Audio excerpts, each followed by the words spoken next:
اجلاس اجتماع صدر کیسر جمال صاحب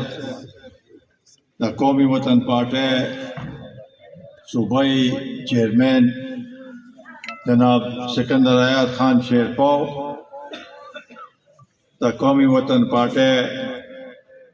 صوبائی قائدین ضلعی قائدین اور دا قومی وطن پارٹی ولیج کونسل چیئرمینان اور دلتا راغلے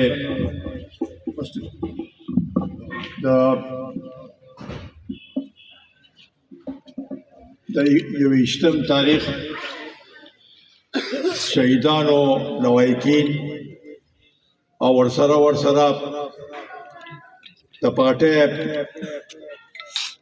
گران مشران رونا کشرانو ټولو کې مخکې خو زه ستاسو ټولو مشکور یم چې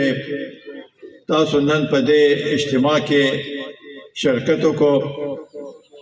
په دې ختم کې شرکت وکړو د 28 تاریخ زموږ لپاره همیشه یو دردناک ورځ ده په دې ورځ باندې په دې شیرپاو کلي کې د اختر په ورځ یو داسې هولناک دماکه وشوه چې هغې سره زمونږ د بچو زمونږ مشرانو پکې دومره شهادت وشو چې یو 50 شهیدان پکې شو او تقریبا د 100 نه زیات زخمیانو مونږ د هغوی د شهادت ته او د هغوی قربانۍ ته سلام پیش کوو او په دې ورځ باندې مونږ کال په کال هغوی ته خراج عقیدت پیش کوو دا یو عظیمه قربانی ده نن مولوی صاحب هم په خپل دوا کې وویل چې د شهید یو لویه درجه ده او الله تعالی با په هغوی باندې خصوصي رحمت کوي دا څه چې په هغه وخت کې وو او اوس چې څه کېږي نن هم چې په اخبار کې وګورو یا په ټي وي باندې وګورو چې نن فلاني ځای کې سپی شهید شوی دی فوجي شهید شوی دی یا نور خلق شهیدان شوی دي مونږ ته د خپل غم دوباره رایاد شي او دا راته تازه شي دا رومنۍ حمله نه وه دې نه مخکې د سټیشن کورونو کې هم یو لویه دماکه شوې وه او دغه شانتې په شبقدر کې په مردو کې د دهشتګردۍ حملې شوې وې څنګه چې سکندر خان هم وویل زمونږ د پارټۍ زمونږ د قیادت دپاره داسې نوې خبره نه ده حیات محمد خان شیرپاو شهید د دې ملک لومبنی سیاسي شهید و قومی وطن پارٹی محمد خان شیرپاو د دې قوم د فلاح او بهبود دپاره چې کوم هلې ځلې په هغه وخت کې هغه کړی وې نو شاید چې د هغه دشمنانو ته دا په هغوی باندې دا ګواره نه ګرځېده چې دا نوجوان دی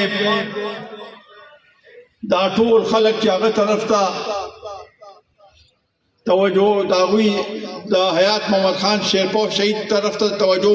ورشوي وا نو دې چې سو پورې د میدان نمونګه لره نکو نو زمونږه مقاصد نه حل کیږي او تاسو ولیدل هغه خو شهید شو خو د هغه نه پس دا کوم خیالات چې دا مخالفین وو هغه تصور هغه خیالات هغه د هغوی خوشفهمي پوره نه شوه او په دې ملک کې او په دې وطن کې د حیات محمد خان شیرپو شهید نه پس داسې خلق رووتل او داسې دنیا د هغه په هغې کې شریکه شو د هغې نه پس اوسه پورې د هغه په نوم باندې خلک هم هغه شانتې تګ و دو کوي هماغه شانتې قرباني ورکوي هماغه شانته د قوم او د ملک خدمت کوي او انشاءالله تعالی دا قومي وطن پارټي به هماغه شانتې د هغه په نقش قدم باندې چلیږو او مخ پر وړاندې وځو ملک کې تکلیفات راځي مشکلات راځي مصیبتونه راځي دا شهادتونه کو قومي وطن پارټي ورکړي دي د قومي وطن پارټي غریبانو ورکړي دي د دې بنیادی مقصد داو چې مونږه خپل موقف باندې ممدغه شانته ولاړیو او د دې قوم او د دې ملک او د دې خوره او د دې پښتنو مماغه شانته خدمت کو او داغه کې با اس کسر ناراضي او کو د دې لپاره زمونږ د وینې ضرورتي نورم وینه کول وینه تویولو دا مقصد نه دی چې دې پښتنو باندې دی هماغه شانتې تکلیفات او مشکلات چې کوم په اوس هم دي او مخکې مو هم په هغې کې څه کمی نه دی راغلی مونږ خو د یو نوې ورځ لپاره د یو نوې حالاتو لپاره یو نوې مستقبل لپاره دا جدوجہد کړی دی او دا جدوجہد وکاو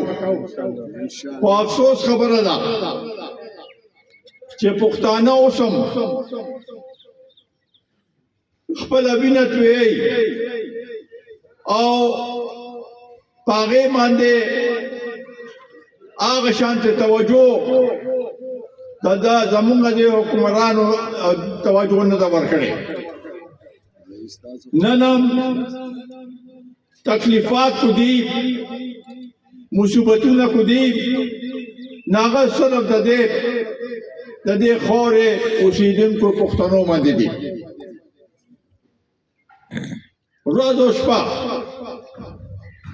همدا صورتحال دی و هغه 2007 کې چې کوم صورتحال و نن د هغې نه بدتر صورتحال دی په هر ځای کې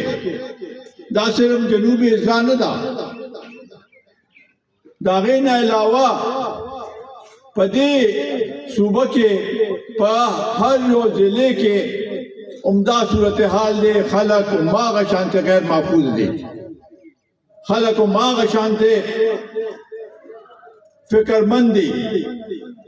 بچی چې سکول ته لاړ شي واپس راتلو پورې مور او پلار انتظار کوي دا صورتحال به آخر کله کومه پورې همداسې صورتحال وي حکومتونه خو پکې ډېر تبدیل شو آیا دې تبدیلی سره زمونږ د علاقې یا زمونږ د پښتنو صورتحال بهتر شو نن خو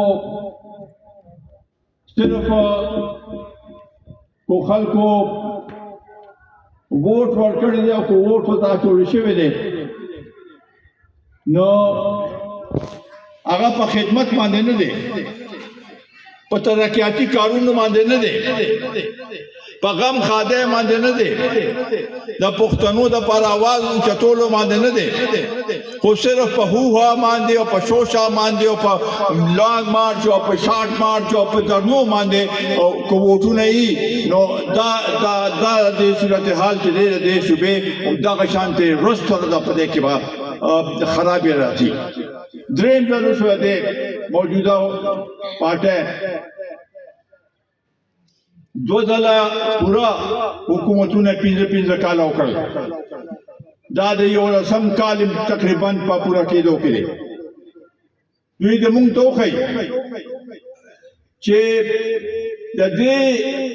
صوبې کې او د دې عوامو چې کوم مشکلات دي پاره کې کم ده کې دوی سو داسې حوصله افزا کار کړی چې موږ داغه نشاندهي وکړو چې وایي چې او دا د پښتنو د خلکو لپاره کار شوی دی هر ورځ نن فلانی ځای ته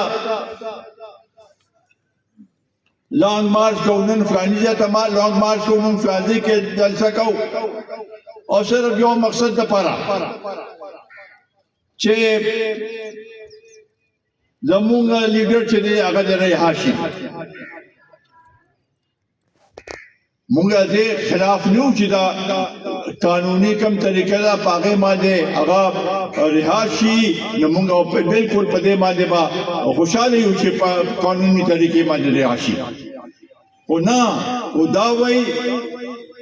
چې بس مونږ په زور په جبر باندې وکړو نو دا صورتحال په دې باندې نشي کېدی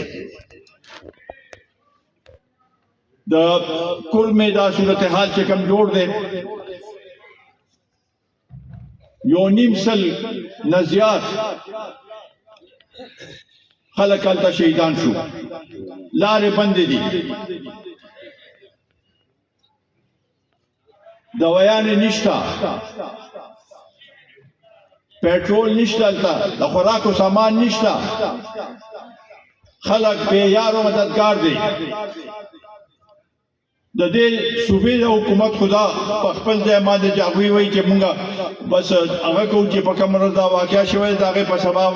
مونږه لانګ مارچ شو شرم خدا دې ټول پاکستان له پکارو وفاقي حکومت له پکارو دې نورو صوبو له پکارو چې مونږه ضروري دا سیاست کوو او وایو چې په دې ملک سلور رونه وسیږي او سلور صوبې هغه چې دي داغي مشران چې دي په کار دا چې هغه په دې کې مدد کړي دا امر هلیکاپټر یا دوسرا ولاړ دي هغه د دې د عيش او عشرت لپاره شته او هغه د تویان او هغه لپاره نشته شرم اوس وایي چې نن به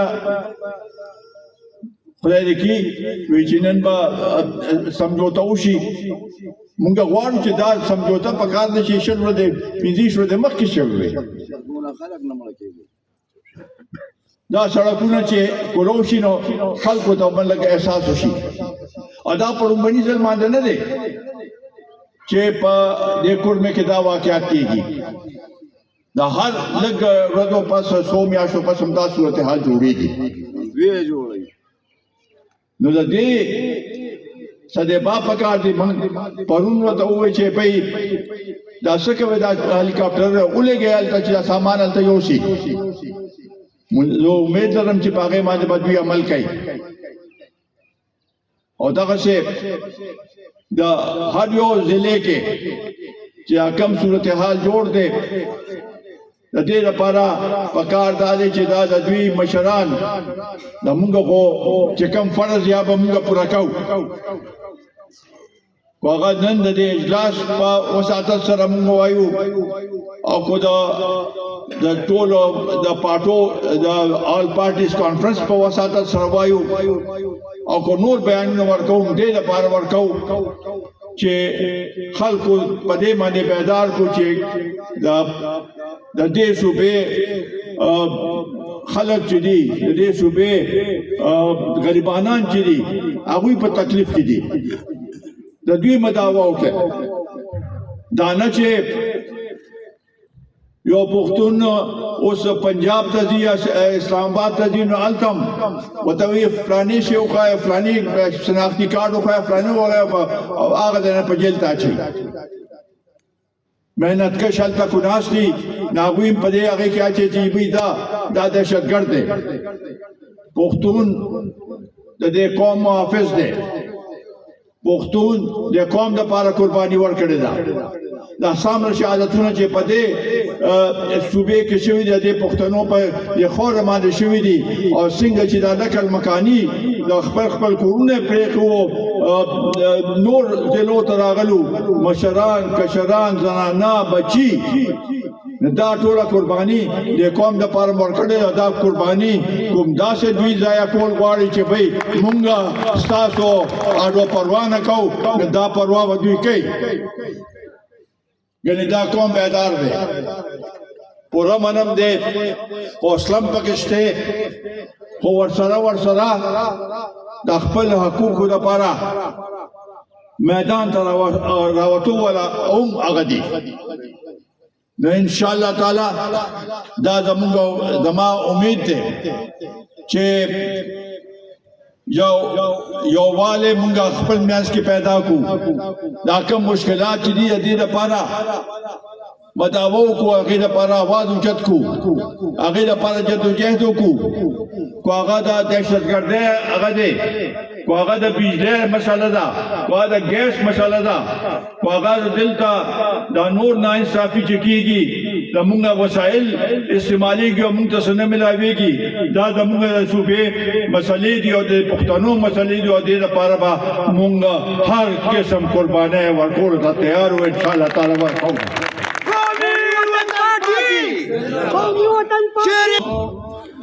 زه بیا ستاسو اخر کې مشکور او ممنون یم چې تاسو راغلی او په دې اجلاس کې شرکت وکړو او زمونږ هغه غریبانان وروڼه چې هغه نن کې نشته د هغوی له واکینو سره د هغوی بچو د هغوی خاندان سره یکجهتۍ مظاهره مونږ وکړه او دا دې دوا سره چې الله تعالی دې هغوی له جنتونه ورکړي او الله تعالی دې د دې خطې او د دې خورې پښتنو مسلمانانو پښتنو سره مدد وکړي آمین او ان شاء الله تعالی هغه ورځ لري نه ده چې زمونږ کې هغه جذبه او اتحادي نو ان شاء الله تعالی دا د دې خورې دا پښتانه خوره دا به ان شاء الله تعالی داسې رنګ وړي چې زمونږ او ستاسو به یو داسې خوشحالۍ طرف ته مونږ د خپل علاقه بوځو چې ان شاء الله تعالی زمونږ راتلونکي نسلونو ته به د هغې فایدې ډېره مهرباني ډېره